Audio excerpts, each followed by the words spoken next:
and welcome to my channel, and today we are going to talk about some 5-star predictions. Alright, I pulled out a bunch of books on my shelf that I have not read yet that I think have the potential to be a 5-star. Some of these I'm a little unsure about, but I decided to include on this list because I really do want them to be a 5-star. I really hope they are. I'm very excited for them in one way, shape, or form, and most of them, because I'm excited about them, are the reasons that I have not picked them up yet. If you know, you know. If you get it, you get it. If you don't, I really don't know how to explain it to you. The first one I'm going to talk about, I am putting on this list because the first one was a 5-star.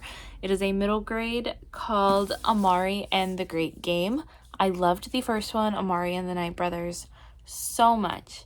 And I have not picked this one up. I mean, I think I started it a while ago and just didn't continue on with it. Not because I wasn't enjoying it. I think I was just busy and wasn't prioritizing it as much as I wanted to. But this series follows Amari, whose brother has recently gone missing.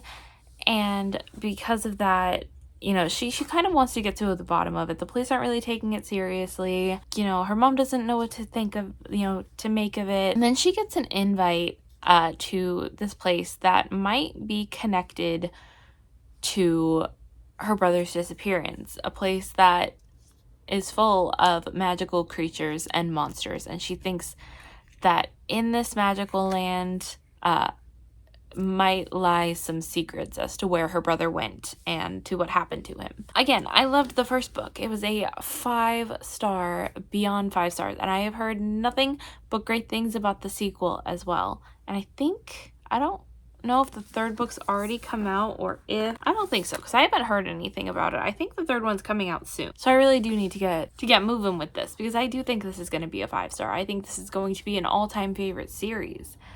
I just, A, would like to reread the first one, and B, make time to prioritize this one. And then another one that I've started in the past but haven't continued.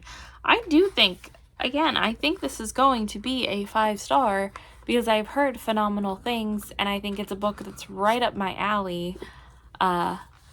Legends and Lattes. I have a whole vlog planned for this, and I think that's part of the reason that I have not just read it, because I really do want to go through with this vlog idea. But this is Legends and Lattes. It is a cozy, no stake, or a very low fantasy, low stakes, about Viv, who decides to retire as a barbarian or decides to retire as a warrior, and she just wants to settle down and create her own coffee shop and just chill, and it's really just about her doing that.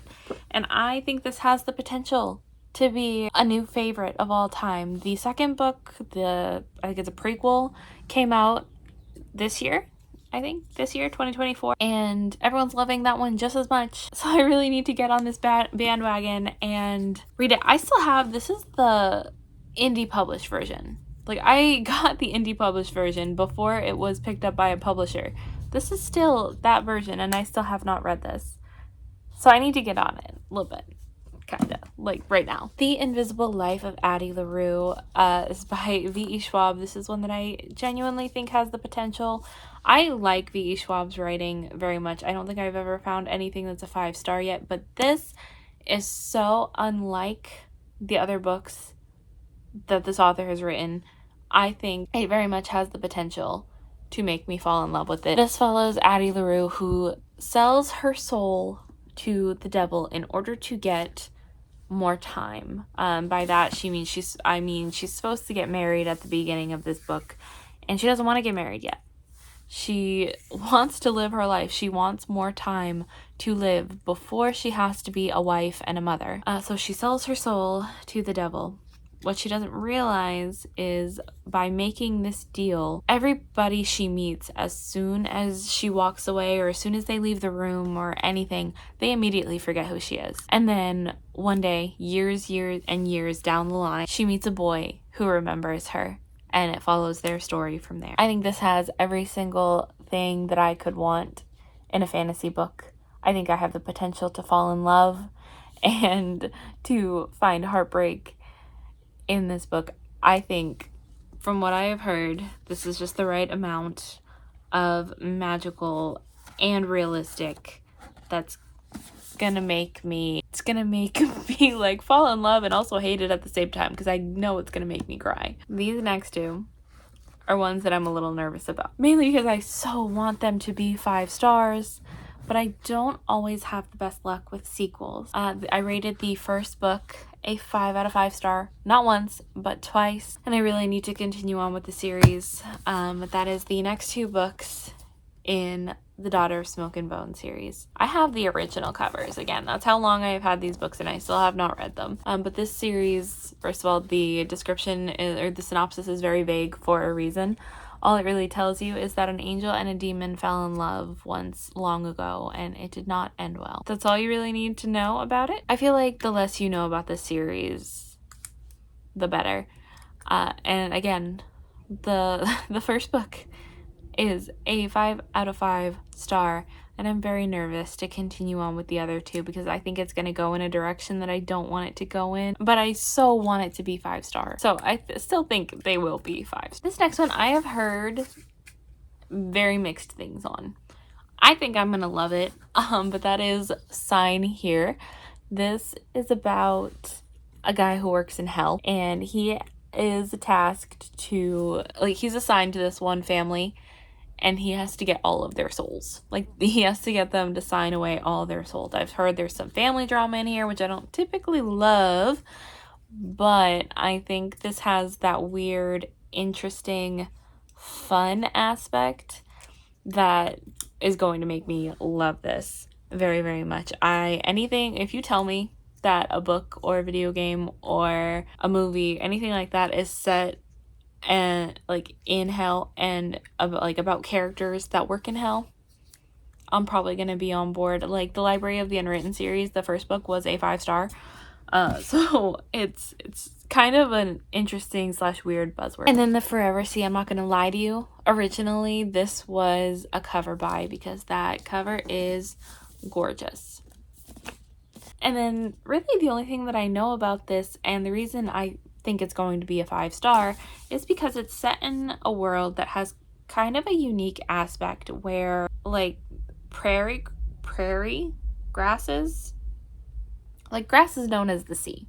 Basically, like they're living in miles high expanse of prairie grasses known as, and like ships sail on grass.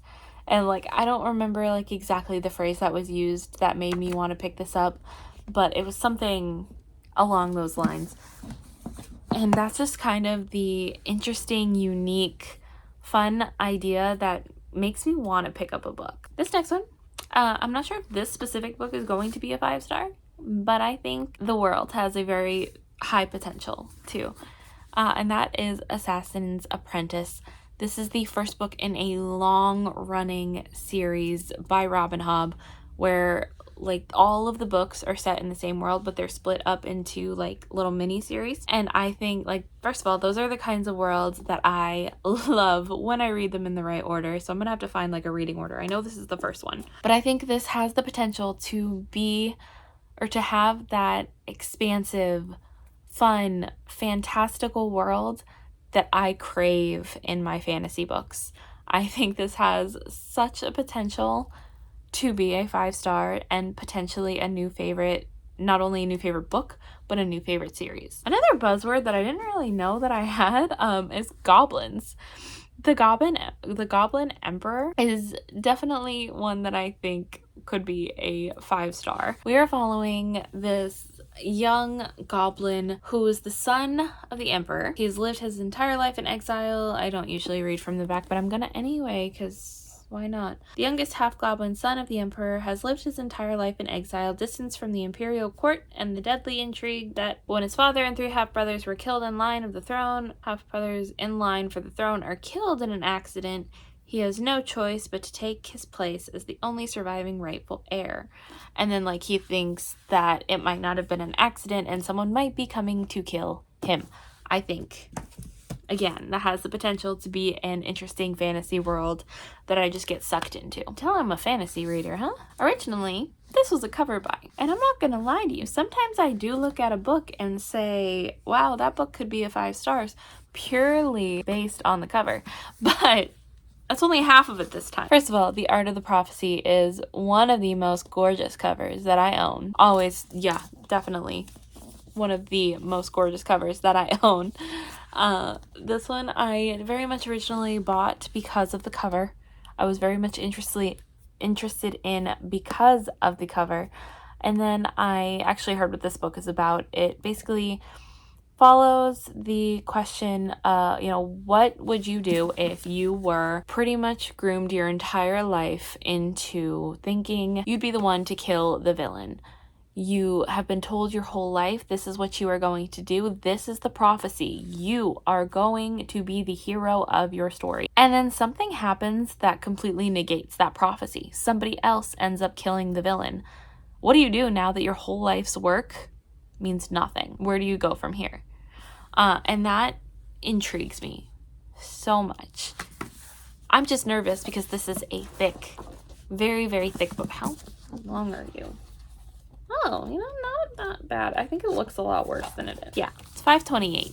That's still a lot of pages, but not nearly as much as I thought. I am so incredibly excited for this. This is probably my most anticipated of all of the books that I own.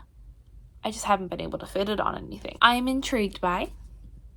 Haven't heard the best of things, but it has that right amount of weirdness that I think I enjoy in books. But that is Dead 11, which all I know about this book is it's set in a town where everyone's stuck in the year 1994. Like, everyone lives their life as if they are living in the year 1994. That's all I know about it. Like I said, it has that weird, interesting twist to it that I think I'm going to love. I think it's going to make this book for me, and I really hope I'm not wrong about that. And lastly, Tress of the Emerald Sea, which is a book that I have started in the past, but I think I stopped. I don't remember why I stopped. I think it was because it was the end of the year and I just hadn't finished it already and I wanted to start fresh. Tress of the Emerald Sea, first of all, cover is beautiful. This would be my first Brandon Sanderson, which I have also heard... I have also heard that this book is not like any other books that he has ever read, so that makes me nervous and intrigued to continue on. Well, to not only read this one, but to continue on with his other books. I think it's the right amount of cozy and fantasy that I love. It has that main character. Again, I've already started this, so I know a little bit about it, and I know a little bit of my expectations, so maybe it's cheating a little bit including it on this list, but I do think it's going to be a 5-star. I think it's just the right amount of fun and cozy, and with that interesting cast of main characters that make that found family element that much more apparent and fun. And yeah, I'm really excited to finally read it and hope that it maintains that 5-star aspect. I feel like this video was a lot less 5-star predictions and a lot more, I hope these books are 5 stars. What are some books that you think could be a 5-star to you, or what are some books that you hope will be 5 stars, even if you're just a tad bit nervous about them? Let me know down in the comments below, and make sure to hit that like button if you like this video, and subscribe if you want to see more from me, as well as Benson, who's a frequent member on this channel. I will leave all of their links down in the description box below, as well as links to my social media if you want to get any more updates from me. But until then, goodbye.